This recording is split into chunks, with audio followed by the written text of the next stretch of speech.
Welcome to the Thoughtcast.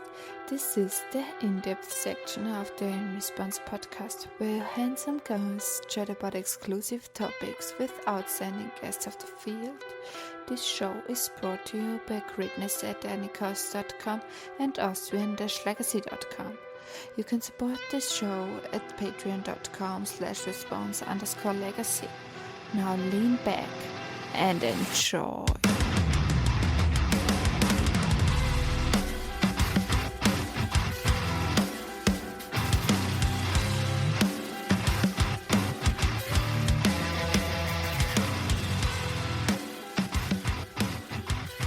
Hello everyone, and we are back with another episode of In Response, a Legacy Thoughtcast.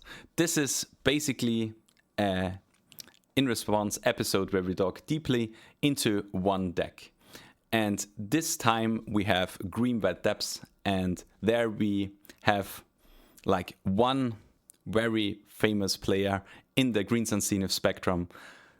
The one guy from greensunzenith.com. We have Dukes on Twitch here. Hello, Dukes. Hey, Pete. A pleasure to be on the cast. I really like the naming as well. I think Thoughtcast is very cool.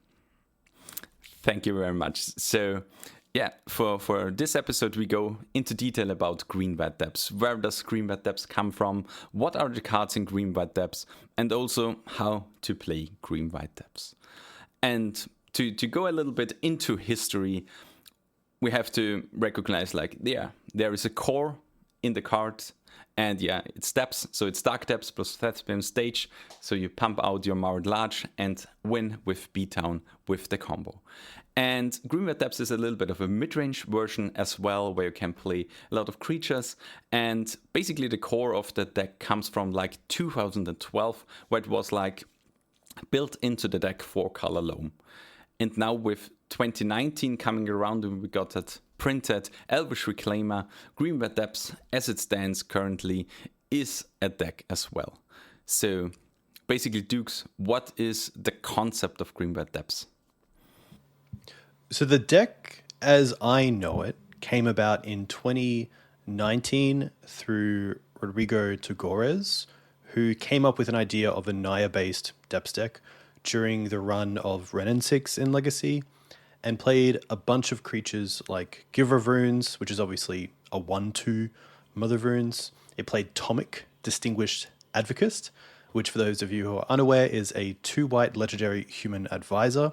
It's a 2/3 flyer that lands on the battlefield, and land cards in graveyards can't be the target of spells or abilities your opponents control, and your opponents can't play land cards from their graveyards. So the big one here is that for the Renin 6 Wasteland engine, Tomic was a really great way to stop that. So it did really well. I believe Rodriguez came third in a Legacy challenge with it and had a few 5-0 Legacy leagues. And the list also, of course, included the 4 Elvish Reclaimers. So since then, we've seen it build out towards other colors. We've seen it go back to just green-white. The list that he played was a little bit more towards the Maverick side, where it had some additional green silver bullets like Scavenging Ooze and Qasali Pride Mage at the time, which the deck has kept relative to the current format. But essentially the deck is pretty similar. You could probably take the same list through a league right now, and if you are a Depths player, you could probably do pretty well with it. Yeah. I mean, the Renin 6 era was something vastly different, because you had so much power to recall your lands. It was a very, very good engine for yourself as for your opponents to disrupting. And it seems like Tomic was the easy answer to play into this format. And so basically you have now the origins in Maverick, or in the Maverick-esque style of building. You have the origins in 4-color loam, which is going into loam, having the Mox Diamonds to power out everything. So what is Green White Depths currently built into? I mean, it has the core concept of the combo, but which cards basically are the combo currently? Yeah, so you still have Dark Depths and Thespian stage. You have some newer cards like Yavimaya, which help you go off, as you said before, in a non-spell-based way on turn 3, because the Dark Depths now taps for mana. And then you just have a really consistent set of cards that can tutor for the combo. So you obviously have Green Sun Zenith, which can tutor for Reclaimer or Knight of the Reliquary, or potentially Ramanap Excavator if you want to land from your graveyard. And then you also have Crop Rotation, which just gives you either side, and of course an abundance of value in other cards. But yeah, it still plays pretty similar, but I would say as more green cards are printed that are Legacy playable, or green creatures, I should say, and lands, like probably the most recent is Talon Gates, those cards only get more powerful, which is really great as someone who really loves Green Sun Zenith. Yeah, exactly. Green Sun Zenith and Crop Rotation is basically the backbone to the stack because it's not playing blue, doesn't play any Brainstorm Ponder, so you need some consistency built into the stack. But as another thing, because like you need to accelerate a little bit in Legacy, so you need to be faster, you need to power out your cards a little bit earlier. So what are kind of the cards that you play in here? So Mox Diamond, as you said, is a really great card. It's not a deck that needs to accelerate as much as possible, so most decks will only run 3 Mox Diamonds. The Dried Arbor package is also there with Green Sun Zenith. And then you do also have Flagstones, which is obviously great paired with Elvish Reclaimer. It also allows you to ramp with Crop Rotation. And the kind of nice benefit of Flagstones in a Crop Rotation deck is that you're in a Force of Will metagame. So obviously being able to make sure you don't always lose a land when you cast Crop Rotation is really nice as well. I will also point out Exploration, which has been finding itself as kind of a 1 or 2 of in a lot of decks.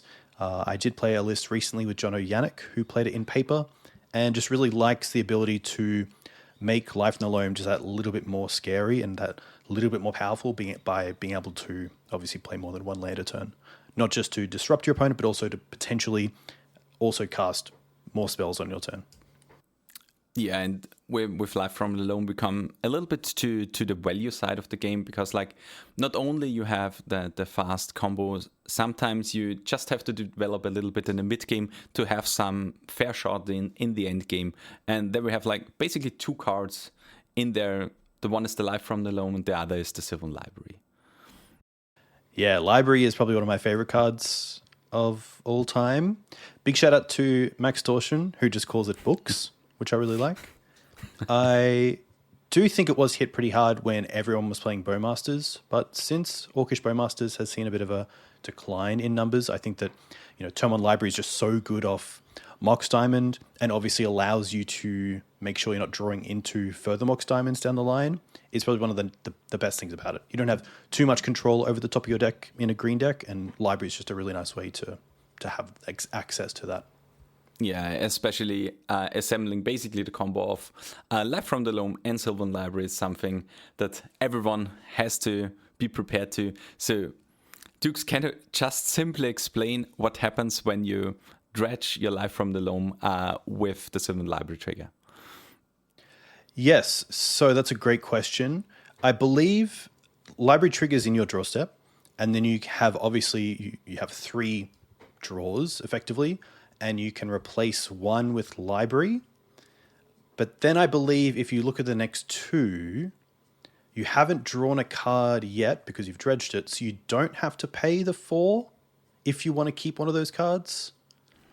I think you have to pay the 4. I think this was the ruling that I got when I first established it, but this is definitely something that we may write into the show notes to have the complete ruling, because this is an interaction that doesn't happen that regularly, but it happens. Yes, I would love to get checked here because it does come up, and it is a pretty important thing to just know as well for this deck. In between segment, Peter here. So we have the ruling now for Library and Life from the Loam. So if you dredge some cards with Life from the Loam, while having a Library trigger on the stack, you must choose the remaining 2 cards and do the action on them. So nothing changes. If you have, for example, 2 Life from the Loam in the graveyard and dredge both of them, you will have to choose only 1 card because you have only drawn 1 card this turn, and therefore only have to decide to put this card on top or pay 4 life. So with 2 dredges, you only have the possibility to lose 4 life, but with Life from the Loam as a one stretch, you can still decide to keep all 3 and pay 8 life. And now back to the Thoughtcast. So now we get access to some cards that have to remove something, and we are green-white, so what's other than that? Swords to Plowshares. Yeah, Swords is one of those cards that just, since it was printed, it's just been one of the best, if not the best, removal spells in Magic, which is great because it's just a simple cost of a white, which for this deck is perfect.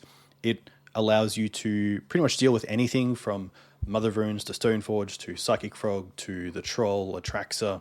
It's just obviously a little bit tough in matchups where you are the beatdown most of the time. So, swordsing your opponent's Marit Lage and giving them probably 3 or 4 turns worth of life can be a little bit rough, but it's just so good at what it does that typically the life gain is just worth it.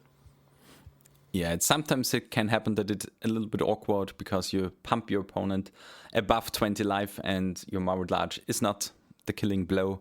But yeah, it's a necessary evil to play the best disruption piece in Legacy. So then we come to the kind of unexciting part of the deck, the mana base currently. Yes, unexciting, but I would say probably the one thing you have to get right, and probably the one thing that if you don't get right, you will find out quite quickly that you do need to adjust it. So seeing the mana base across the board of multiple decks of green-white and even Naya and sort of Abzan, you do see a bit of consistency. And I think that's really important to look into if you are wanting to build the deck for yourself. Here we have typically for Windswept Heath is just always there. I do see a 5th fetch land as sort of a flex spot here and there, and it can be any green land. Savannah and Lush Portico in just the green-white builds is usually pretty popular, but Lush does come at a cost. And in a deck where you are semi-fair, having a land that comes in tapped and potentially not being able to cast something just on curve can really come back to bite you. So it's definitely not free. And I will say it's a little bit like Dryad Arbor, where if you have it in your opening hand or draw it naturally, it is a little bit of a feel bad.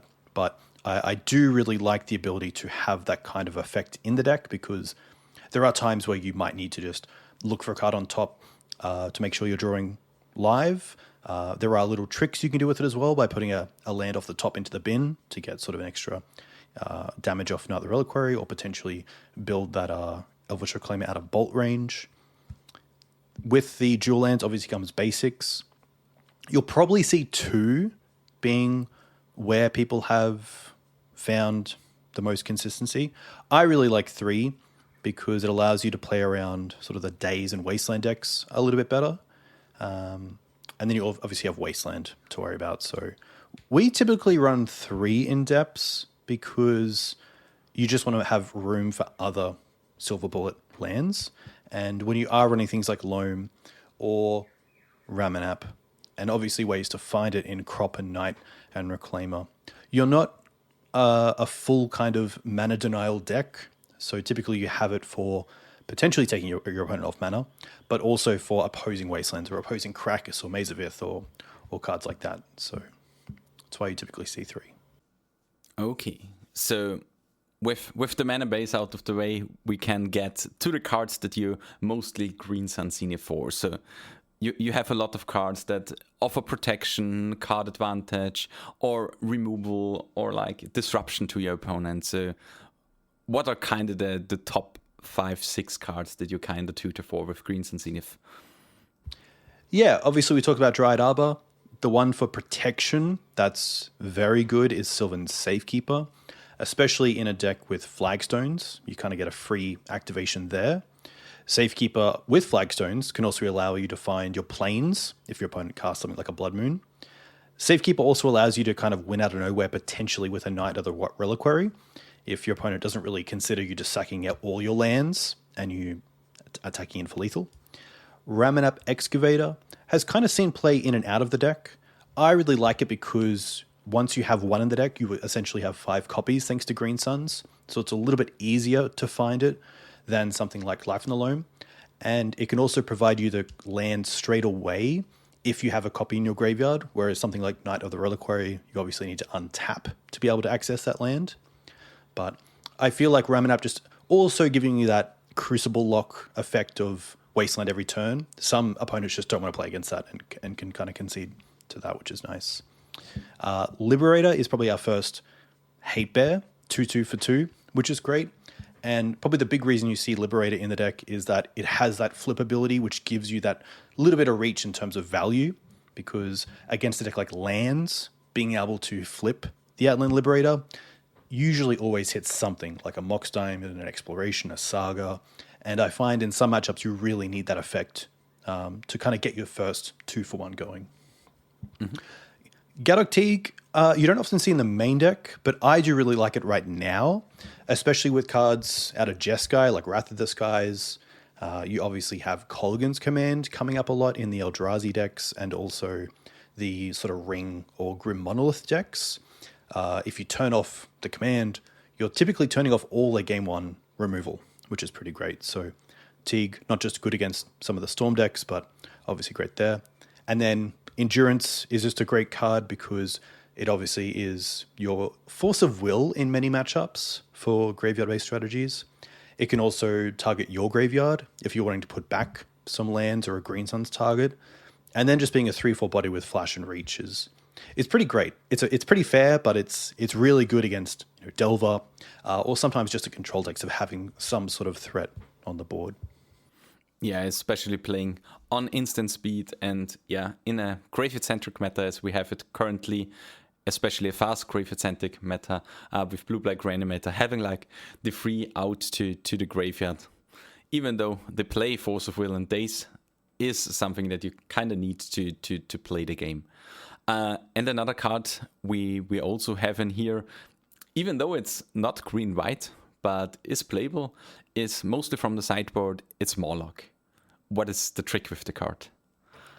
Yeah, Morlock is an interesting one. I think it got a fair bit of hype for Green Sun's players when it was first showcased as a spoiler.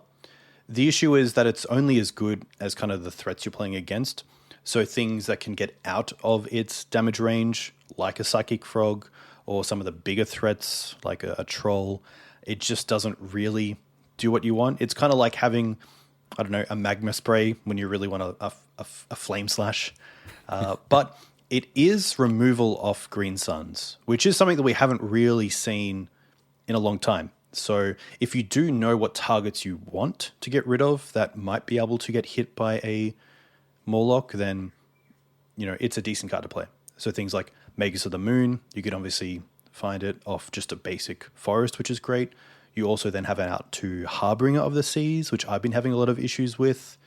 Other cards like Opposition Agent is obviously an X2. Dealing with just smaller creatures in general is great, but it can be a little bit awkward because, typically it just doesn't line up as good as it could in other metagames. Yeah. It currently seems like just a narrow answer to the Magos or Magos-esque style cards. Yeah, especially if you're playing it in the sideboard over, like your second copy or third copy of Path to Exile, then you're obviously saying, hey, I want to be able to find removal through Green Suns, but then you are losing that flexibility on the this can hit everything side of things. Okay, so we go to, I called it the silver ground. So basically, those are the silver bullets that you have in your lands package to get off your Crop Rotation, your Reclaimer, your Knight of the Reliquary. So a lot of cards to 2 to 4. So which are the most prominent ones? Yeah, I think the first is probably Bojuka Bog, which is really solid graveyard hate. If you play a turn 1 Reclaimer, most opponents who use a graveyard will know that, okay, if I'm not going off this turn, then I do have to worry about a Bojuka Bog off this Reclaimer at some point. Echoing Deeps is also fantastic because it just copies any land in a graveyard, so not even yours. So if you want to get an opponent's Urza's Saga, you obviously can grab that, which is great. With cards like Crop Rotation and Elvish Reclaimer, you sacrifice the land as part of the cost, so that land will be in the bin. So if you sacrifice a Bojuka Bog, it goes to the bin, and then you search. So then if you go and get Echoing Deeps, you'll have a bog to copy in the graveyard, which is great because it gives you obviously an additional virtual copy of pretty much every land in your deck, which is great with effects like Bojuka Bog, like Sejiri Step, like Talon Gates. Karakas is just one of those cards that has been around forever and hopefully will always be around. I remember watching an SCG game where you could visibly see an opponent trying to Karakas his opponent's Umezawa's Jitte, thinking that it was bound to legendary permanent. Hilarious. Sejiri Step was a 2-of, just because it's so good at what it does and you have so many ways to find it. But I find that since Echoing Deeps has come into the deck, it's kind of replaced the slot of the second step. Talon Gates of Madara is from the Lord of the Rings Commander set, I believe. And it's fantastic. It's seen play in Cradle Control, typically is a 2-of. I've seen some players play it with Phyrexian Dreadnought, because of course you can phase it out with the ETB on the stack. It's great because you can play it aggressively against your opponent's creatures to either take them out of being a blocker or take them out of an attack step in a way. And you can also use it to save your own creatures by phasing them out, which is really good as well, because it's probably not a card that everyone is aware of yet. I still have players who I kind of talon in response to something and then they have to read it and they're like, oh, okay. So I feel like sometimes with, random Green Sun's creatures like Morlock or Silver Bullet lands like Talons, that can be a little advantage of just playing cards that people aren't too aware of. The last one is Boseiju. Yeah, the last one is... And Boseiju is a really sweet one because it's different to all of the other lands. Because like Bojuka Bog, you really need it on the battlefield. And Boseiju is one, I think, that is mostly paired with Life from the Loam. Correct. Mainly because you don't have sort of a Sylvan Scrying effect in the deck. All your shootable ways to find lands put them into play. But having a Boseiju, I've typically found it just a little bit awkward in when you want it, you don't have it, or you don't have ways to get it. But when you do draw it, it feels really good, especially against things like Blood Moon, or your sneak attack opponent who just passed a turn. Chalice as well. Like Chalice for one can be annoying for the deck. I wouldn't say it's game breaking, but just having another way to deal with Chalice that is quicker than Green Suns for Liberator is really nice. Mm-hmm. Yeah. So one card that we kind of haven't talked about because it's currently a little bit of falling out of favor is Urza Saga, because it was a card that was really big, like I would say a year ago. And since then, it's kind of a little bit on a small decline. Yeah, Saga is tough because I loved Saga, say, a few months ago against decks like Control, because you could just play the board with Saga and then pretty much write it out unless they had something like a Dress Down or potentially a Teferi to get it off the board before you start making your threats. I didn't like that it ran you into more sort of like top tier hate, like Meltdown out of the board. It obviously still ran into Blood Moon, which is tough. It still runs into Wasteland, which is tough. It does give you tokens, which was also really relevant when Sheoldred's Edict was seeing play, which has the mode target opponent sacrifices a token creature. And there are some pretty sweet targets for its ultimate. Things like Lava Spur Boots, which has been a pretty recent printing. Shadow Spear is also great because, especially when Delver was more prominent, the life game was really relevant. Small things as well, like Kaldra turning off the Indestructible. It was a nice way to deal with the actual Kaldra. But I did find it a little bit awkward at times knowing when to play the board with your creatures and when to just hold up Saga. And especially now with more blue-white Stiflenord around and more Dress Downs around, it can kind of feel bad if you're putting all these turns into just holding up Saga, creating tokens, and then losing them all to a Dress Down. Yeah, I can kind of feel awkward when you're skimping like 6 mana over 2-3 turns, put in the equip on a card, the Lava Spur Boot attack, and they just play a dress down, draw a card. I mean, at least the dress down doesn't put in the dreadnought on the next turn if you do it in the combat phase. But yeah, it's not the best feeling either. Yeah, one other thing I'll quickly say is just with the mana base and getting it right, it is a colorless source. So a lot of the times I did feel that I just wanted, say, that 5th fetch land instead of the first saga, especially in the non-just green-white versions. When you're splashing a color, your mana base becomes even more important to get right. Yeah, colors, it's really hard. Me coming mostly from the painter side, we are playing monocolored most of the time, and you have so many colorless sources, it's really, really hard. And yeah, with like, if you have how is it called, an Echoing Deeps, a Bojuka Bog in hand, those are cards that doesn't really tap for any color. Those are additional 2 colorless sources, basically. I mean, the Echoing Deeps, when you play it out and you don't have anything in the graveyard, a nice thing, you can play it untapped as a colorless source. Yes, I only recently picked up on this, that the Echoing Deeps ability is a May. So if you just play it without doing it, it comes into play as just a land that taps for mana, which is very relevant in a format with days when you want to be able to play around days. So yeah, I do love that. I will say one last thing about Echoing Deeps in that there were a lot of times where against the Bojuka Bog decks, you drew Bojuka Bog, so you never wanted to play it and act like the Reclaimer on the field could grab it. But with Deeps, you can now play the Bog, because if your opponent sees the Bog and goes, okay, well, I can definitely go for it now, they might not know about Echoing Deeps, and then if they go for it, you can, of course, sack the Bog, get Deeps, and then, you haven't been caught out too much by naturally drawing the Bojuka Bog. Yeah, it's really, really important because you need the flexibility in the tutoring package. But now we have basically rounded up what the deck is built up. So we also talked about like there are some splash colors that you can play. We talked about Naya being in the early stages. So what are the strengths for each versions? And to spoiler here, we're splashing for every color. There are like game plans for every color that can be splashed. But let's start with the vanilla version of Green-White Depths, just Green-White Depths. Yeah, Green-White Depths at its core is really good.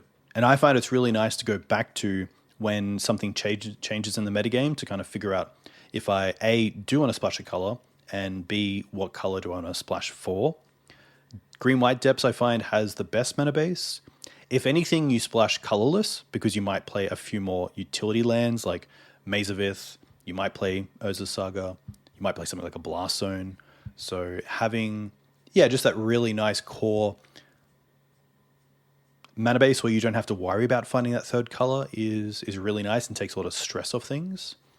The build as well just operates really effectively towards the combo in that it doesn't really splash for a different plan, in that, Abzan might splash for Bowmasters or Red might splash for Minsc and Boo.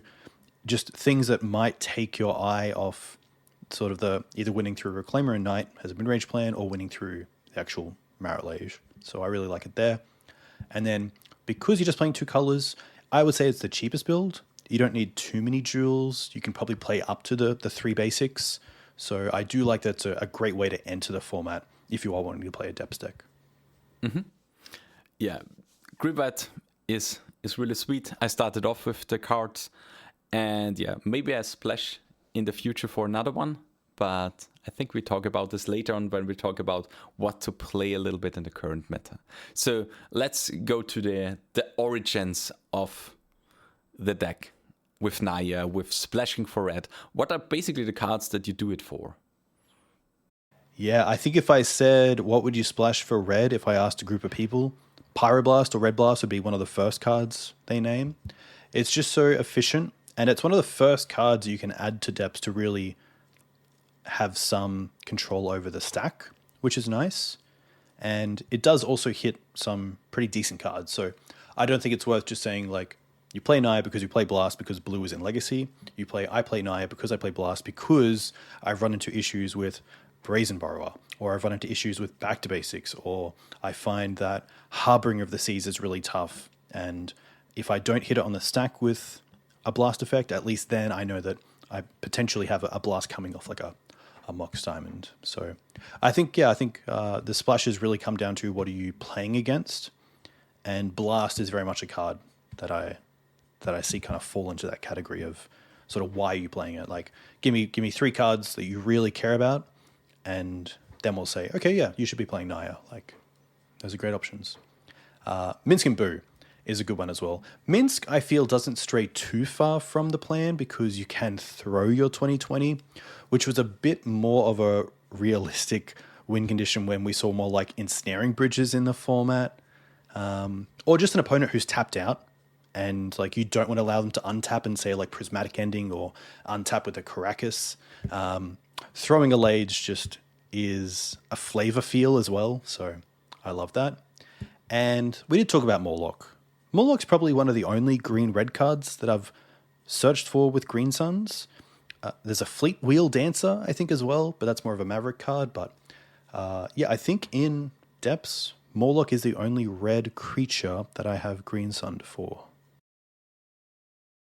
Yeah, I've looked through deck lists and I couldn't find anything else. And yeah, to just point out to Minsk and Boo, with Flowing the Mirrored Large, I was playing a Dreadnought player in 2018, and my combat to combat Cooligan's command of Grixis Control was Fling in there. So yeah, flavor is definitely on point.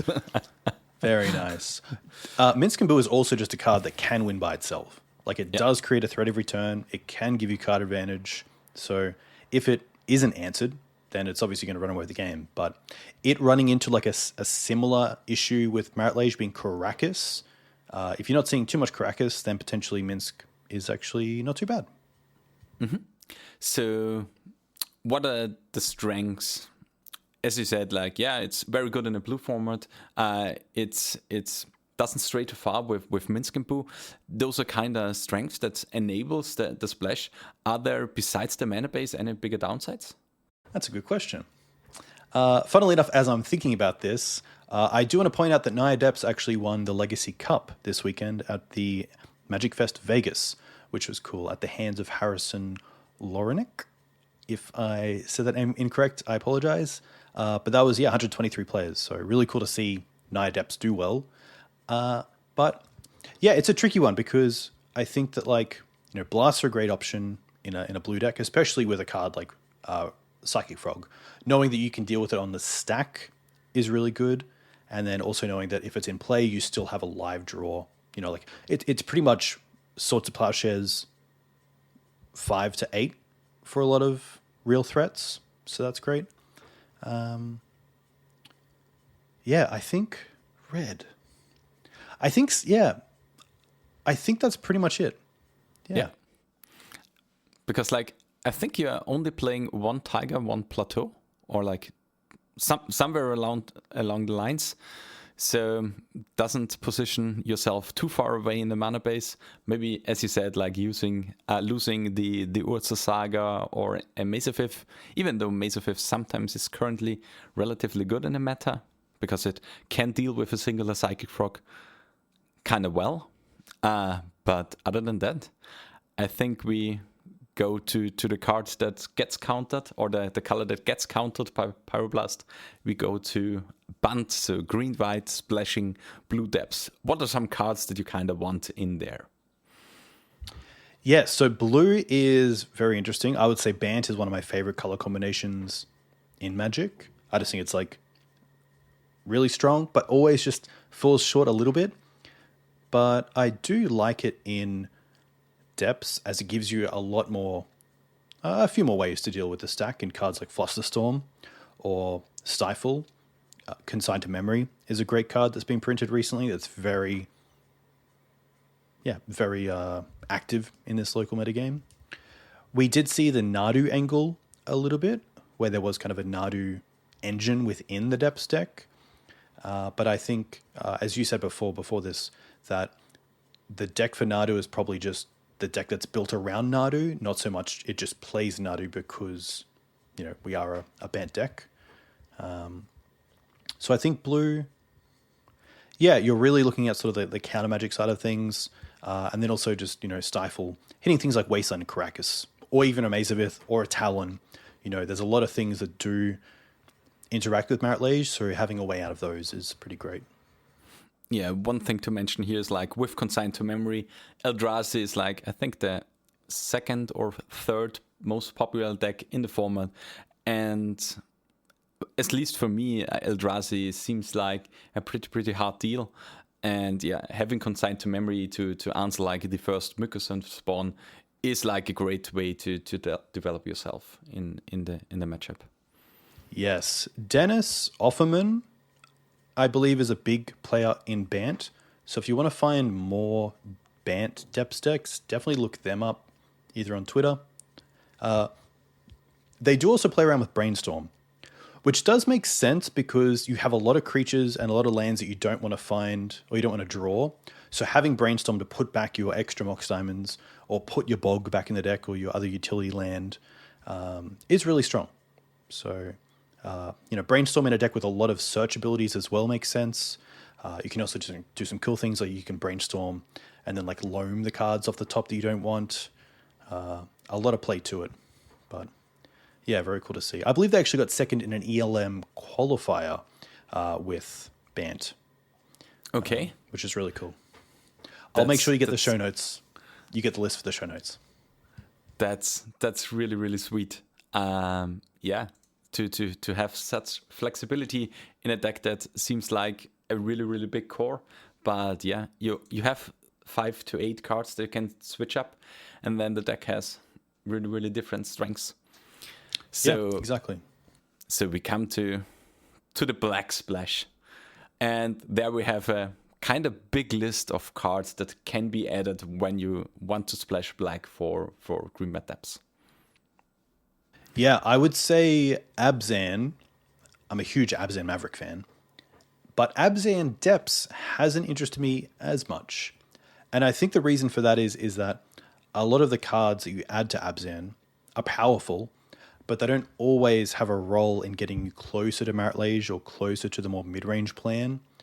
Orcish Bowmasters is a great version of that, or a great example, where Bowmasters was revealed in the first few weeks of Legacy. Everyone was playing it, and a lot of lists like Depths moved towards having 3 or 4 Orcish Bowmasters in the main deck, which is great, in a metagame with Brainstorm and Ponder and other ways to draw cards, but it doesn't really do a whole lot towards, putting together your Marit Lage. It could buy your opponent a whole turn by you playing the Bowmasters.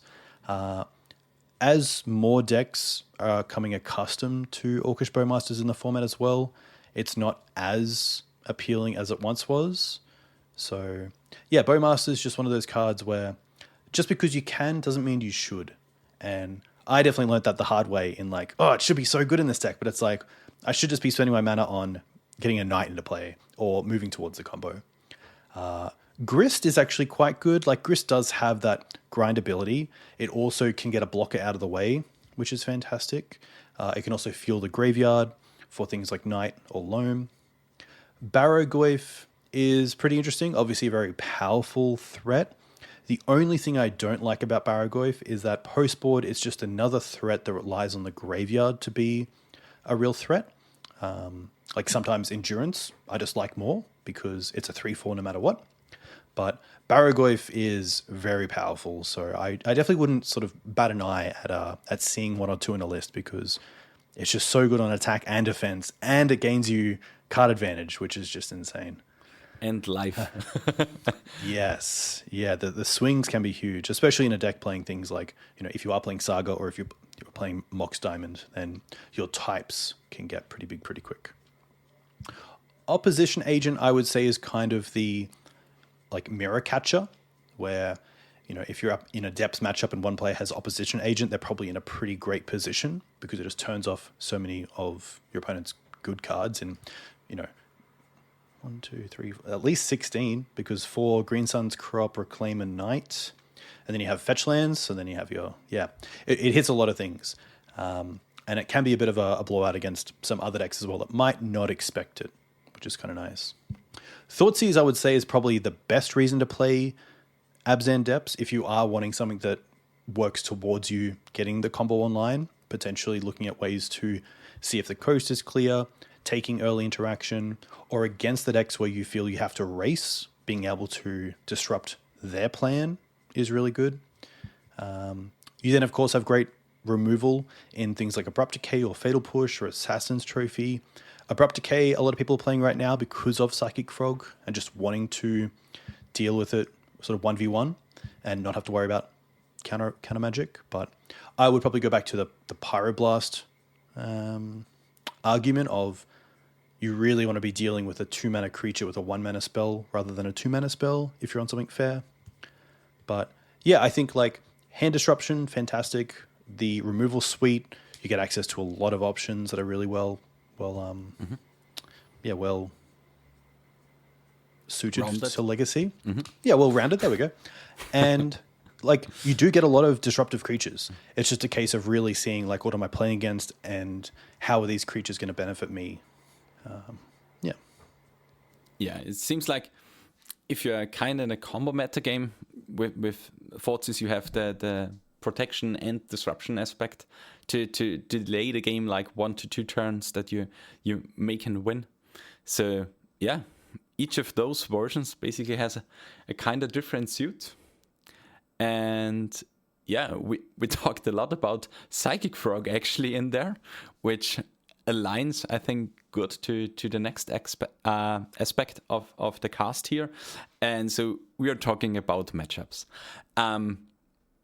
We basically pulled out the top 10 or like the 10 respectable cards or matchups that you have to play currently in Legacy, especially if you prepare yourself for Eternal Weekend in America or Europe, because in Asia it was already.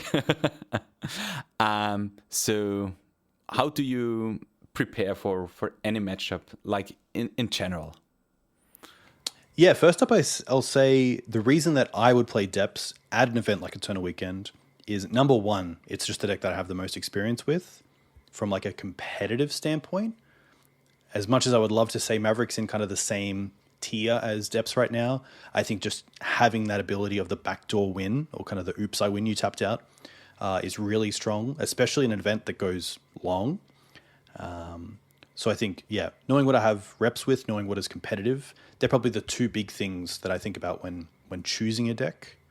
And then obviously, you know, how do they fare against some of the top decks in the format? So first up, we have Blue-Black Reanimator, which is really tough because I find pilot to pilot, it can be really different how aggressive they are, that it's hard to be like, in this matchup, I'm the beatdown. It really depends on how aggressive they are, because if they are all in on sort of the graveyard plan, then potentially in games 2 or 3, it might be a case of, you know, holding up crop rotation for Bojuka Bog more than building out my mana or building out my Reclaimer. But I typically find it's a case of we probably have to control the early game more than them, because you don't want to give them a big fatty off Animate Dead or Reanimate. You don't want them actually drawing cards off the Psychic Frog. They do only have so much removal. So once they've dealt maybe with your first Elvish Reclaimer or another Reliquary, then they're probably in a position that, okay, I need to either finish this match before these creatures get to untap and really start going after my mana or getting the combo together, or I need to dig for some sort of plan to get rid of Marit-Lage. So that can be pretty tricky against Blue-Black Reanimator. But I would say Reanimator typically favored. It's just a really strong deck. But Depths definitely has a lot of interaction for it, which is nice. You know, all their creatures are hit by Swords to Plowshares. We do run the ability to find Bojuka Bog quite early on, as early as turn 1 with a green source. We do have Endurance. Sometimes our creatures are just bigger than theirs in things like Knight of the Reliquary, which is good. So yeah, I think it's a tricky one, because I find going after their mana sometimes isn't great. They can pretty well run off 2-3 mana. So it's a tough one to say like how to go about it. But I usually just really respect days. You only have 4 swords, so I'm typically a player who will untap and make sure I can deal with the Psychic Frog around days. And yeah, really take into consideration the troll lines, because sometimes a Marit Lage will beat them before troll beats you, which is nice. Yeah. So sometimes I'll just allow them to have the troll and then keep the Bajuka Bog in the deck. Okay. Yeah, Blue-Black Reanimator, it just has a few different angles, and you kind of have to respect all of them. And yeah, it's a really, really tricky matchup where, as I played it a few times, it really, really rewards your confidence when you play against it. So this is a matchup, when you play against it 50 times, you get a lot better. It's definitely not a lopsided matchup. Just train it. And this is something that you actually have to do when competing at Eternal Weekend. Yes. Yeah, just quickly, I would say that obviously Psychic Frog can block your Marit Lage. They usually run a Brazen Borrower somewhere in the deck. I haven't run into too much Sheoldred's Edict, but yeah, I would say Borrower bounce and Frog like block, and then potentially, come down with the swing the following turn are their ways to kind of get there through a Marit Lage. Yeah, they definitely play a lot of those. The European Legacy Masters was won by Matteo Blasi, and he played, if I remember correctly, 1 in the main and 2 in the sideboard. Because those are also cards that are really, really insane in the Blue-Black Reanimator mirror. And the Mirror Breaker cards, which also hit Marit Lage, is not the best thing that can happen. Yeah, I find typically Reanimator players who have played against Depths will also hold their Wastelands a little bit. If they can't go after your mana, they just won't go after it just through Wasteland. And they'll typically try to keep it around for like you actually going for the Depths rather than just like taking out a Depths or a stage here and there. Are you currently more, because like I found myself mostly going for like main phase Marit Lages against them, because I have to respect the Wasteland. Is this something that you're currently also on? Yeah, definitely. I think when you really like consider what their outs are, even typically there or upkeep, because some lines mean you tap off the ability to search for a Bajuka Bog, which turns on their Entomb lines in end step, if that's a thing. But typically I do try to play around Wasteland because, it's just one thing I know is in the deck as a complete 4 of, I believe, typically 4. Wasteland should be a 4 of, yeah. So we learned going for it in the opponent's draw or upkeep is like better than in your end step. Then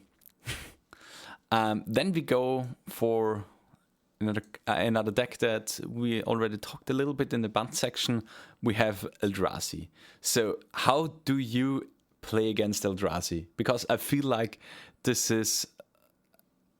a murder, but for our side.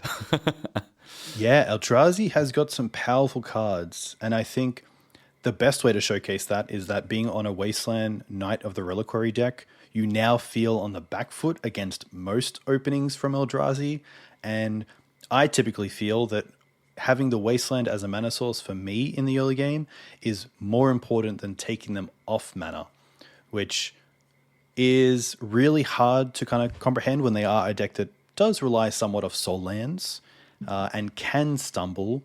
But when you take out the Eldrazi Temple and they untap and play the other Eldrazi Temple, it's just like, that's also taking you potentially off one turn of getting Knight of the Reliquary into play. The two cards that I find the hardest to play against in terms of getting together the combo is Sowing Microspawn. The value is just really good, being able to either double Wasteland you or potentially find the Caracas out of the 75. And then Kozilek's Command, which obviously for just 2 mana can deal with your Marit Lage. Because does it destroy? I believe it destroys. It doesn't. It exiles. There we go. So it does deal with Marit Lage.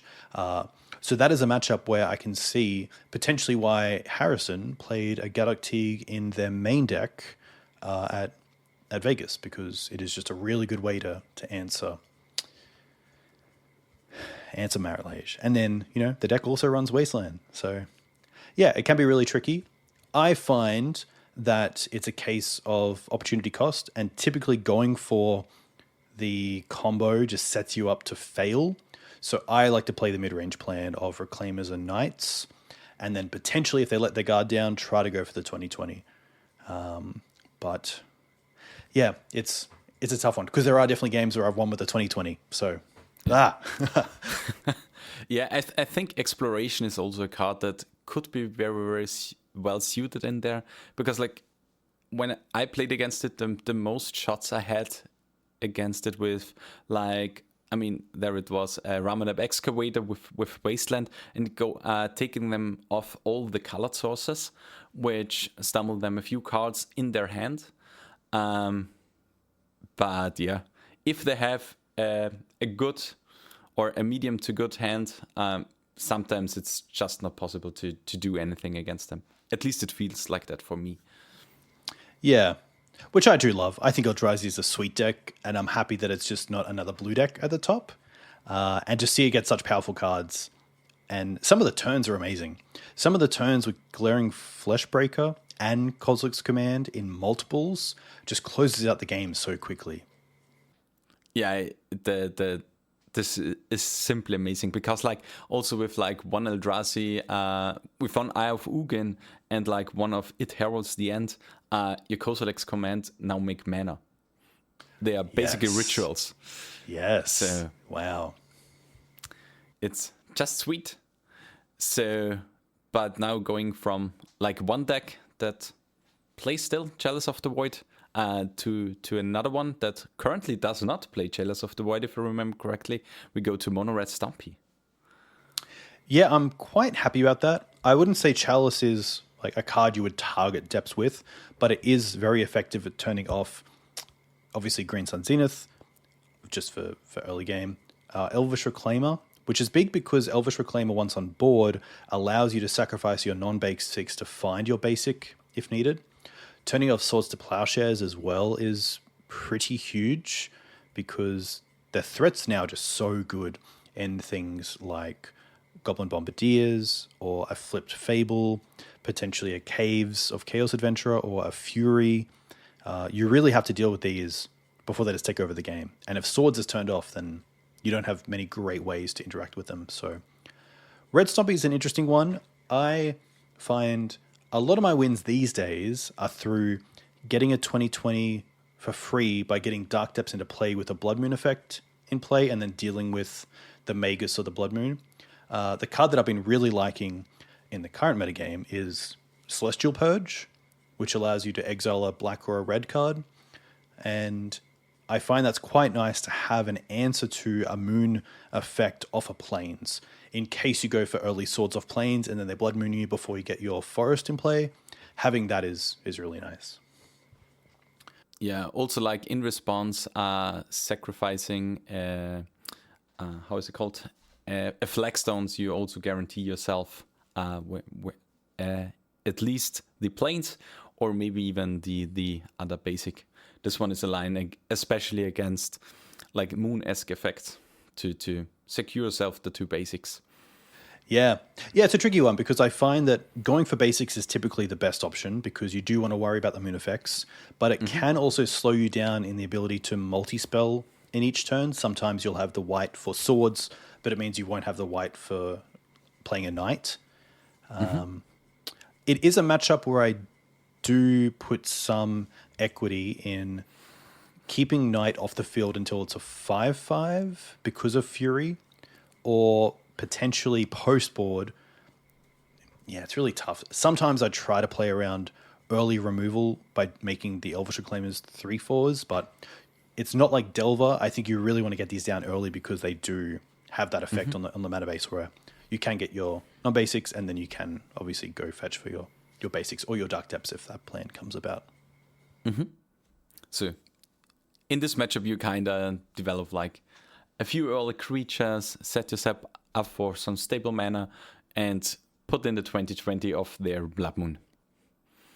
Yeah, they are typically faster on their average hand, because you might have to probably deal with a non-attacking threat, like a Chalice or a Fable or a Blood Moon, which obviously means you're not dealing with the creatures on board.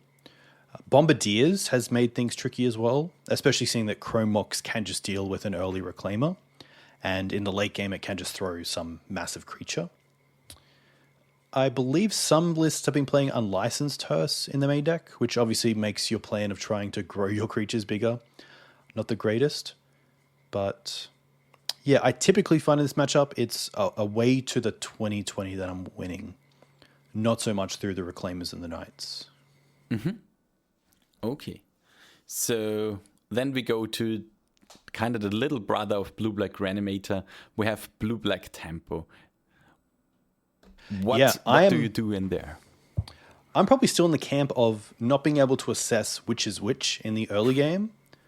I find it quite difficult to really know if they're not on the Reanimator plan, and I'm still trying to figure out what sort of threats I'll be seeing to know that it's Tempo. And I believe Tamiyo is probably one, and I believe Nethergoyf is another. Nethergoyf is 100% Blue-Black Tempo, and there are still some players that play like 1 or 2 Tamiyos in a Blue-Black Reanimator. Yes, okay. Well, I would say this is a little bit easier because I believe the lists have moved away from Wasteland and just gone for a really clean mana base. I saw a list just today based off a list in the top 8 by a player that is from Europe. He's a really good player. He streams Vintage and Legacy. But yeah, I would say quite similar. Like Frog is the big one and not allowing them to attack. Without Wasteland, I do like Mazevith a lot more in this matchup than I do the Reanimator version. But it is tough because unless I really know they're on tempo, I'm always going to be semi-afraid of Entomb Reanimate. And that can really have an effect on how much you want to build out the board or what you want to hold up, typically Paducah Bog.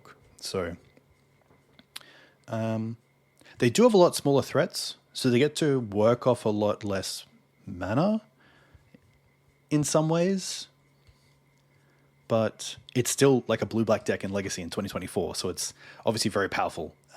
And I believe might run a little bit more main deck removal because it runs more smaller creatures, potentially like Nethergoyf, so it wants to go off. Yeah, I think they played a full set of Fatal Pushers, so yeah, you definitely have to respect them. Yeah, one card in general that I'm not too sure if Depths actually worries about is Tamiyo, because I typically don't worry about it in terms of like Swords to Plowshares. Sometimes you'll be able to Caracas it when they tap out. But the worst it's done against me is typically create a bunch of clues to draw cards, but it hasn't had a real impact on any matches that I've played against it just yet. So I'm still not too sure if it's a card we care about and want to direct resources towards, or it's kind of just there and, you know, if it goes off, it goes off. Yeah, I had a Tamiyo basically ulting to have a flying Psychic Frog with 25 counters on it, killing me. But this only happened, and it was against Blue-Black Reanimator, because he had like 2 Reanimates to reanimate 2 creatures of mine to protect the Tamiyo, and I think played 3 Psychic Frogs, and the last one survived to kill me. So I don't think it's too relevant, because like you have a lot of small creatures. I mean, especially when you play like Saga, you have a few that can attack for 1, for 2, even though they get shrinking. So yeah, but I will say the player was Eco Baron. Eco Baron, okay. Yes, I believe they've come up with a pretty stock now list of blue-black tempo that doesn't play Wasteland, which Green Suns players rejoice. Yeah, at least no interaction for our mana base now. Fresh going for duels. But yeah, with another deck that plays Urza Saga, we have Painter. What is your game plan against Painter? Because I always felt like it's really difficult to play against it from both sides, because you always have to respect the other's combo. On Painter, you have sometimes the Ensnaring Bridge in the main deck to have a clean answer that you can protect then with like various Goblin Welders. So how do you basically revamp this game plan against Painter? Yeah, Painter is a tricky one. Painter has a few different ways to win. Obviously, it has the main combo. It also has Urza's Saga, and I've definitely been beaten just by constructs because I haven't respected them. I have been beaten by just the value of Goblin Engineer or Goblin Welder, which is tricky as well because I've found myself a few times getting stuck where I haven't respected it early on, and then they've got maybe like another way to, like another engineer in play, and then they now have two ways to get something back, and that can make it awkward on like when to bog. And, you know, using one of your Swords to Plowshares on a welder that might not do anything is a little bit scary against a deck that does play Painter. And you do need to obviously most likely have one at least for the Painter. So I think it's a case of like play what's in front of you. I am happy to see less lists run Great Furnace because it means that welder isn't always online like that early. But the Phyrexian Dragon Engine is a great target and can really just outvalue you. Like Turn on Fable is really scary as well, allowing them to discard, of course, and then potentially welder back later on. So I would say it's probably a matchup where I do respect the graveyard a lot, but probably not enough to bring in something like Leyline of the Void. I and ah about Surgical here and there. I don't typically play Surgical, which I think just shows my respect for other ways to deal with the graveyard and things like Endurance and Paducah Bog down the line. It's tough. I typically win through the 2020, but once they have Painter in play, obviously be ready for Blast on your Dark Depths or your Thespian stage copy of Dark Depths triggering. That can be pretty brutal. I do find Reclaimer is fantastic. Obviously, Talons is a great addition to the deck as well, being able to take away Painter if they do grindstone you. You do have little things like you can Endurance yourself after they Painter, so that you can obviously draw a card and stay alive. But yeah, I would say I find it pretty challenging because I bring in, all Force of Vigors from the board, and Part 2 Exiles and Celestial Purge. But yeah, the welders, I think I need to learn more about respecting them because typically it's an unrespected goblin that gets me in the end. Yeah, it's insane coming from both sides to the matchup because like on both sides you feel like, okay, the other one has like this game plan and he can do this and this, and I really have to respect like the small Reclaimers because he can beat you down, and then he has a 10-10 Knight, and from the depth side, you have to respect the Graveyard in this scenario and this. So it's like, I think also a matchup where it goes like, with experience, it really comes. You have to respect all the possible angles of your opponent, just as Bluebrick Reanimator, because they have the combo, they have the mid-range plan, they have really big value, as I said, of Phyrexian Dragon Engine, which is an excellent card.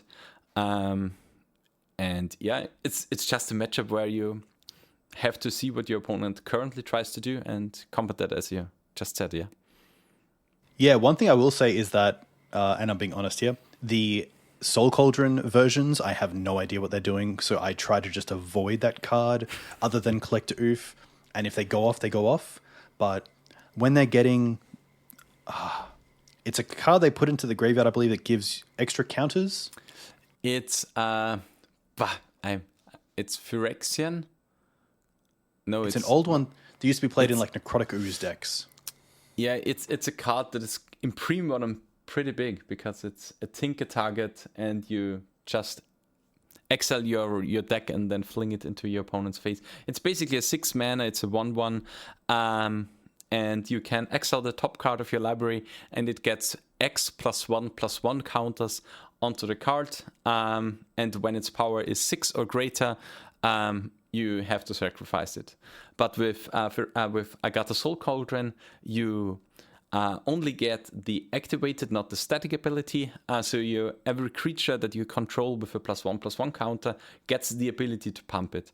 And so basically the combo is that you attack with 2 creatures. If you only have 1 blocker, you block 1. Then Agatha Soul Cauldron targets the unblocked creature. It gets a +1/+1 counter because you exiled this card. And then you exile your deck and you win. This is basically the combo. Phyrexian Devourer. A Devourer, yeah. But it is a Phyrexian. The invaded painter. Painter's interesting because I would say it's quite similar to Depths in that it does have a mid-range plan, but then it also just has that combo finish in that sometimes you'll keep things for the Painter and the Grindstone and then just die to their Welder plan or their Construct plan. And that's kind of similar to how if you put too much emphasis on keeping something for Dark Depths and then you just get beat down by Knights and Reclaimers, you can be like, oh, okay, well, I didn't really play against I didn't play what's in front of me. Yeah. That's the reason I like both. Yes. So, but yeah, now we go to a deck that is currently built in 2 different ways. So we may have to split it a little bit up because we have Doomsday here. And there is one Doomsday version that is playing like 4 Tamios, 4 Psychic Frogs. And then there is another Doomsday version that is playing 4 Personal Tutors to combo out as soon as turn 1, turn 2. I would much rather play against the creature-based version, just because I do think Doomsday is quite a challenging matchup for green-white-based decks in general. We do have tools to beat it, but I would say if my opponent is spending more time on casting creatures than they are putting together the Doomsday pile that wins the game, I'm probably happier there. It's really tricky because things like Deafening Silence or Gaddock don't really line up in the way you think they would a spell-based combo deck would. So it can be a reliance on things like your opponent not keeping the mana to cast a Oracle and you just double wastelanding them in the same turn thanks to like Ramanap or Crop Rotation. Sometimes Endurance gets there, but I think Endurance is just the most known way to interact now that most players have a plan. Psychic Frog being the dirtiest because they can exile their graveyard in response to Endurance so that it really does nothing. I do love before that like the Tormont Crypt plays where they would put a Crypt in their pile so they could Tormont Crypt themselves in response to Endurance. Hilarious. But yeah, really challenging, especially when they go like Tormont Ritual Doomsday, because then they just kind of know what's coming. Yeah, I would say that the beatdown is very much on you. You just want to get to your 2020 as soon as possible. Wasteland does a little bit, but typically not enough. You do have to also just think about the cards that are going to be in the deck post-board, which is probably the most simplest statement ever. But keeping in Swords to Plowshares is the big one, especially against the non-creature, in quotation marks, version, because they might bring in cards like Opposition Agent, where if you have no swords, then you probably don't have a way to get rid of it, which is just going to dismantle your plan. So, yeah, Doomsday tricky. Doomsday really tricky.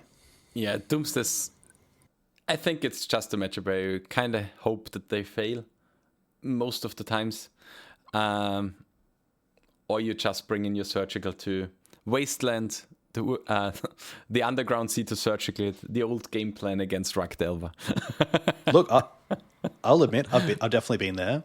I believe, funnily enough, I've done it before, and they didn't so much scoop to them losing the land. They scooped because when they untapped, the shuffle had made it like a turn later, and therefore my threat was actually lethal instead of them being able to go off on the same turn, which is pretty funny. But you it's kind of a case of do what you can, and potentially Surgical on Underground Sea is a line to take, especially if you couple that with Collect Oof to turn off Lotus Petal. Then then you really have a bit of a plan. So then there's only the Surveil land still left there. Yes, or Cavern of Souls. Or Cavern, that's true. So then we go to another combo deck, which also plays like a mid-range deck. Sometimes we have Band Nadu. So what is the thing with Band Nadu? Band Nadu. I'm going to say that this is the version that I played with Michael Mapson, which is kind of the Cephalid style version without Cephalid itself. So it plays Nomads, it plays Teferi. It doesn't play Saga. It plays Bristly Bill, Sylvan Safekeeper, kind of like a Green Suns package with the Nomads as well. This can be a pretty rough matchup because of just how value orientated it is. A lot of the things, especially once Nadu is in play, any way to deal with it, they're probably at least drawing a card. Swords to Plowshares definitely helps. They can play around Wasteland to some extent, but like the Wasteland plane can get them. You can Caracas their Nadu, but obviously they trigger off that. I would say this is very much a case of try to combo them out before they get to set up, because I would say their mid-range to late game is probably a bit better in terms of value. Also things like Teferi just make it a little bit harder to interact. So Sylvan Safekeeper, I would say, is fantastic because it allows you to play around things like Caracas and Swords to Plowshares, Prismatic Ending potentially. So just making your land drops is big in this matchup. But can be really, really tricky. Bristly Bill as well. By itself, in a deck with a lot of fetch lands, can just, create a board that's bigger than yours. So that can be awkward as well. Yeah, it seems like in this matchup, like that splash for red to have access to the blasts, to deal with a Nadu on the stack, to deal with a Teferi on the stack, is something that would be kind of in favor of this matchup.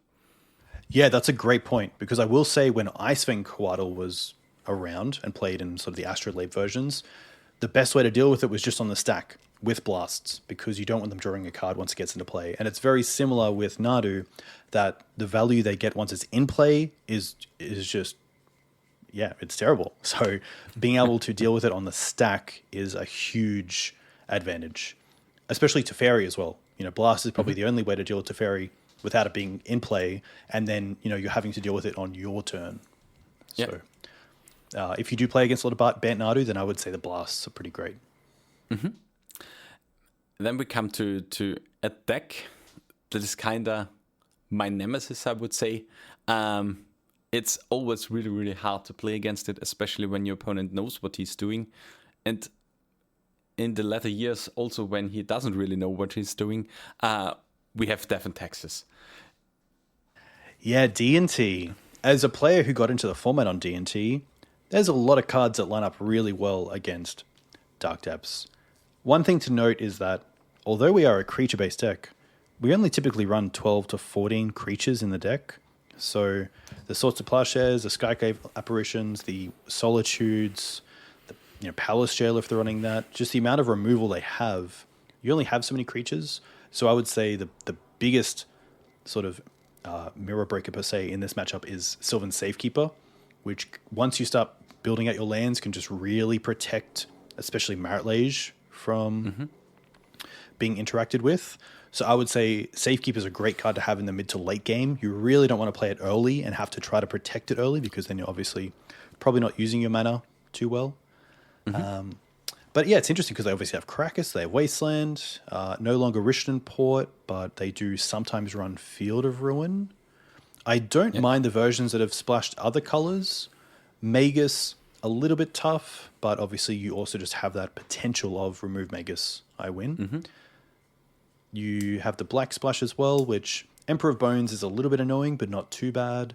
They do run, I believe, some copies of Bowmasters. Again, doesn't really hurt us, which is great. I would say the horror starts from them are Termon Mum, Turn 2 Stoneforge, Kaldra, because then it really puts a clock on you for probably going off, because you have a 4-turn clock.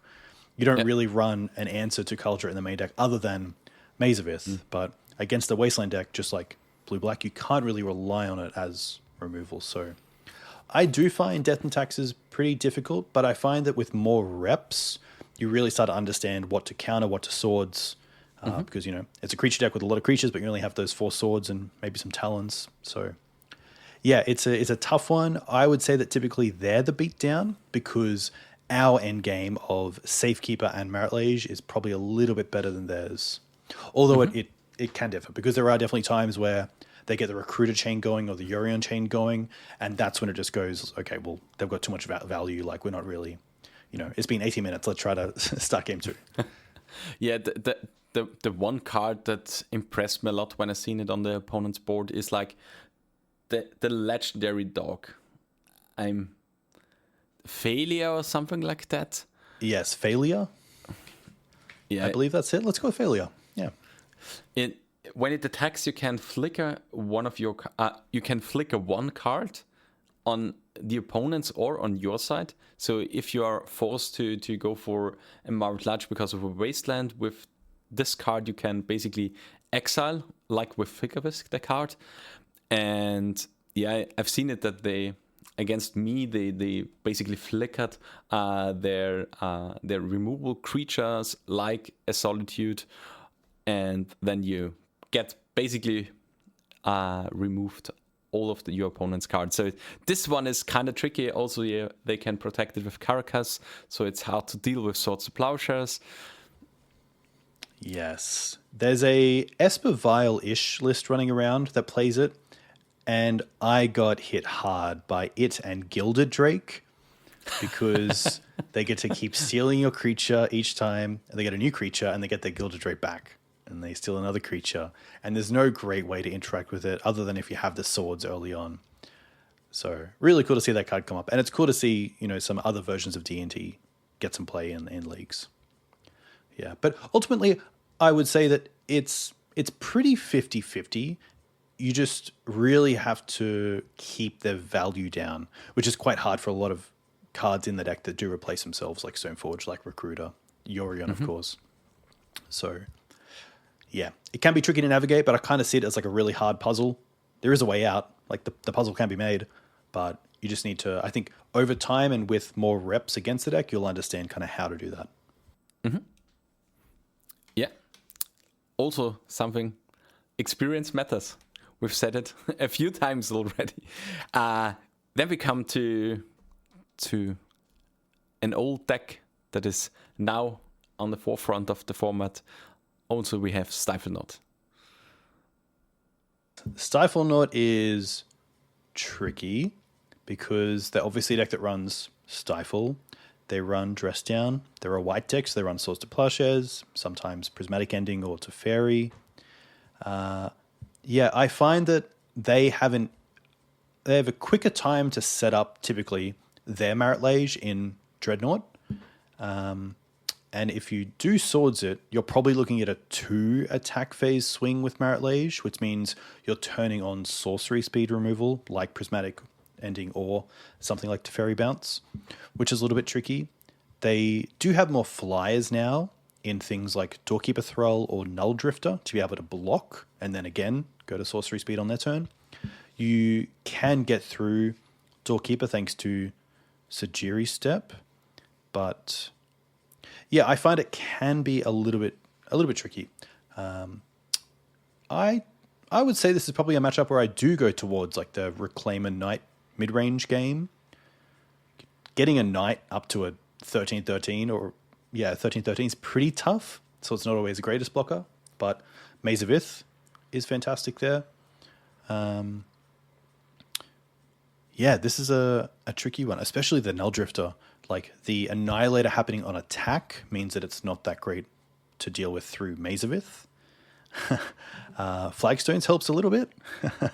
But, yeah, I would say it really comes down to how aggressive their draw is. Even things like Dress Down can be tough because it can turn off your ability to save your own Reclaimers and Knights through Sajiri Step or Talons. So, yeah, a really low-to-the-ground deck as well.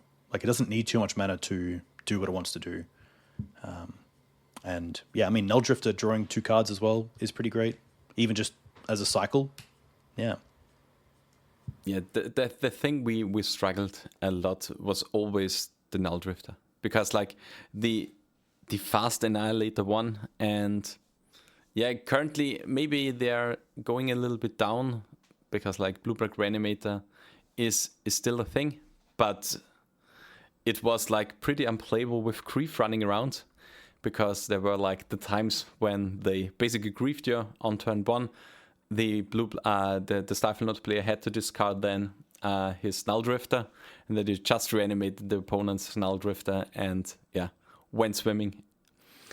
And This is probably the matchup.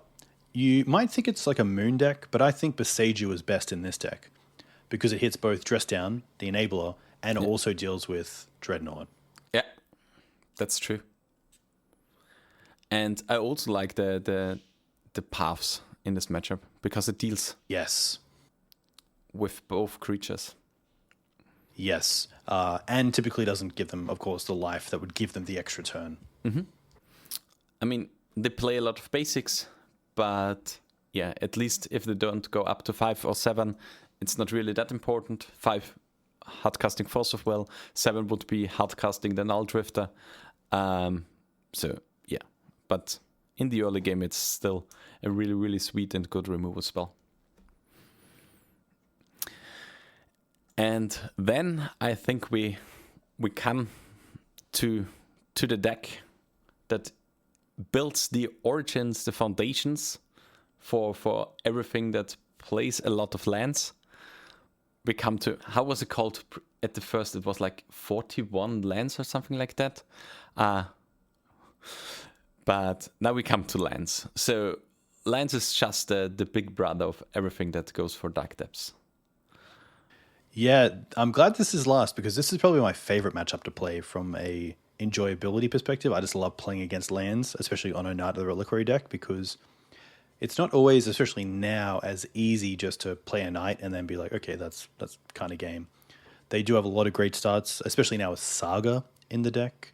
I have lost a lot of times to just a really aggressive Saga line with Mox Diamonds, of course, and the artifacts they find off it.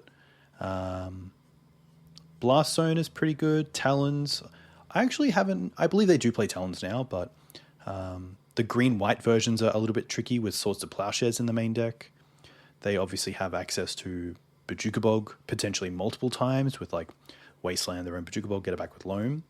So you can't always rely on your big creatures, but this is definitely a matchup where I like to go with just the Reclaimer and Knight route over the 2020 route because they have Crop Rotation in the deck, they have a lot of answers to it. They could even be in a position where they get to stage your own depths and then deal with yours and then have their own 2020. Maze of Ith was an issue for a long time. So for like Maverick, I played Questing Beast, which obviously doesn't care about Maze of Ith. It's a sweet deck. I find that the tricky ones are probably the Tabernacle starts when you have a Reclaimer or two, and just knowing how to use those, but also when to get rid of the Tabernacle, and being able to get rid of it and then also deal with it in the graveyard so they can't loam it back. Yeah, it's a really, really tricky matchup because you are both basically attacking on similar angles a lot of times, even though you play more creatures. But I think with Exploration coming out, it should be a net positive for the matchup because then you are also like a little bit heavier on Loam, but have a more concrete second angle, I would say, with the creature package. Yeah, I would say that. I mean, Sprouts recently, I believe, top 8 at a Legacy challenge with what you would say is green-white lands, but it also played Knight and Reclaimer. It was just a lot more heavier on the lands package than Depths is. But I would say it is a pretty big advantage to be the Knight deck in Game 1 or even the Reclaimer deck in Game 1. Being able to have access to Bojuka Bog as early as turn 2, which might make it awkward for them to loam on turn 1. The hard starts are definitely the Exploration starts with Mox Diamond, but they're not as tricky if they don't have the other half of the engine being Loam. And very similar, it's a lot easier to beat the Loam starts when they don't have Exploration. Yeah. Because, they gain additional cards in hand or access to additional cards, but they don't overpower you because they can do Wasteland and develop their own board.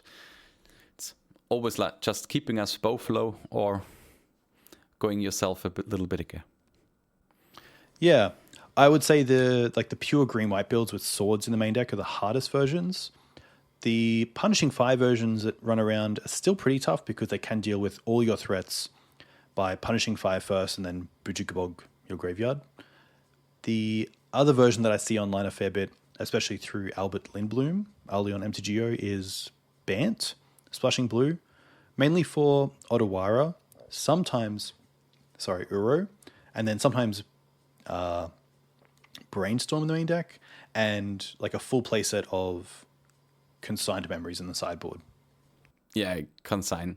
It's just a card that needs to be, played currently if you can get access to it. Because I think it was actually one of the most played cards at Eternal Weekend Asia. Correct. Yeah. I think it was just behind like the classics like Force and Brainstorm. Like it was definitely up there, along with Fairy Macabre. Yeah, it was like over 700 copies. Like 1.5 per deck. It's insane. So, yeah, we are now at the end of the matchup brackets. Do you want to add anything to the deck? I think one thing I'll add is, just that opposing Wastelands aren't the be-all, end-all. So just because, say, Blue-Black Reanimator is on top or Eldrazi and they play Wasteland, doesn't necessarily mean that Depths is that badly positioned, because I think with Reclaimer and with Knight and with things like Loam and Ramanap, you actually have a pretty decent plan against Wasteland, which is nice. A lot of the times you aren't too fussed if they do Wasteland the first Dark Depths or stage you play.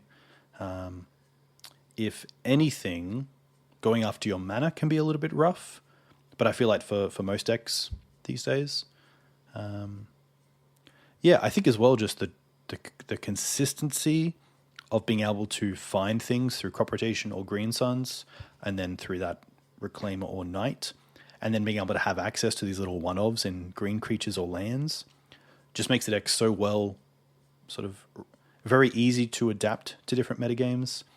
And that's probably why I like it so much, is that, it's very strong. It's not a cantrip deck, but it's still very consistent in how it plays out most games. And then it just has that little bit of everything in terms of the backdoor win through Merit Lage, or even just the early interaction through Crop Rotation to exile your opponent's graveyard, or Talon's a big creature, or even like Sajiri's Step can just be, can be pretty game defining in some ways, where they've kind of gone for the removal spell, and you're like, well, didn't see this coming.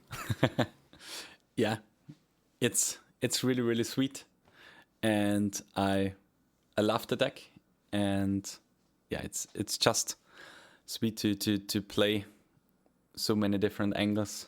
You have the creatures, you have the Marred Large, you have the lands, you have the mana denial. It's just a sweet deck, and I hope we get a few of the listeners to try the deck out, to come over to your stream, to come over to your website. But what is your stream? What is your website, Dukes? So I stream at twitch.tv/Dougs on Twitch, DOUGES. And the website is greensunszenith.com, which is mainly focused on Legacy Maverick, but it does have some Depths content. You can also find my Depths content via youtube.com/Dougs on Twitch. The other place that I highly recommend is the Legacy Lands Discord, which has a section for Green, White, and Naya, and then some other sections for sort of Depths serious discussions in general, and then Depths lists as well, which is pretty active, which is great to see. And I think probably the most up-to-date area to find Depths-related content. Yeah, so thank you, Dukes, for joining us on the podcast. You can find Dukes for sure on Twitter. What's your handle there? My handle on Twitter is twitter.com/Dougs on Twitch. we really struggled when we told in the podcast about that I wrote an article for you on the website, and we really wanted to have your handle on Twitter to be Dukes on Twitter. It would have been perfect. Yes, I did think about like Dukes on Twitter, Dukes on YouTube, Dukes on Twitch, but it is a lot easier. Yeah.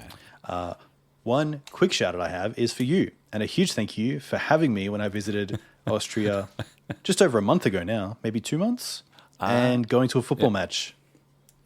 That was very cool, and definitely a big part of something that Raph and I really enjoyed. And she said to say big hello, but yeah, that was sweet. That was really cool to kind of live locally for a bit. And, The football match was amazing. Actually, Rapid is currently 2-0 in the European Conference League, so they are doing good internationally as well. Very cool. So, yeah, thank you, Dukes, for taking the time.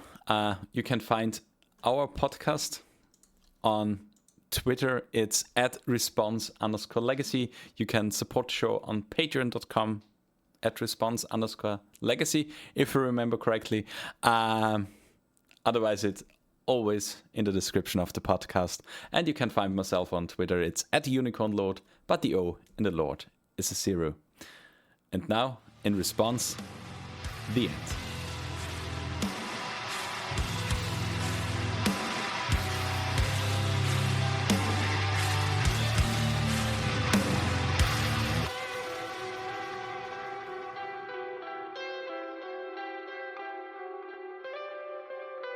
This was In Response, a Legacy podcast. If you enjoyed the ride, feel free to support the show by following, leaving a review, or subscribe on patreon.com/response_legacy.